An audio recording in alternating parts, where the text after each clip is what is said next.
નર્મદાની રાજપીપળા નગરપાલિકાના નવા પ્રમુખની નિમણૂક કરવામાં આવી છે। પાલિકાના પ્રમુખ તરીકે ભાજપના શિવાની મહેતાની વરણી થઈ છે। શિવાની મહેતા પ્રથમવાર ચૂંટણી લડ્યા અને વિજેતા બન્યા છે।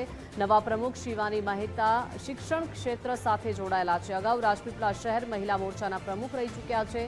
ઉપપ્રમુખ તરીકે ઉત્કર્ષ વસાવાની વરણી કરાઈ છે। રાજપીપળા નગરપાલિકાની અત્રે આજરોજ યોજાનાર ચૂંટણીમાં પ્રમુખ તરીકે નિયુક્ત કરવામાં આવી છે। મને તો એ બદલ હું ભારતીય જનતા પાર્ટીના દરેક આગેવાનશ્રીઓ અને મારા વડીલોનો દિલથી આભારી છું।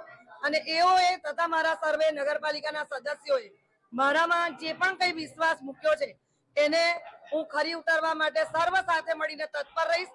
અને રાજપીપળાના નગરના વિકાસના કાર્યોમાં સર્વે સાથે રહીને અમે સર્વ પ્રયાસો કરવા માટે અમે અત્યારે ખાતરી આપીએ છીએ।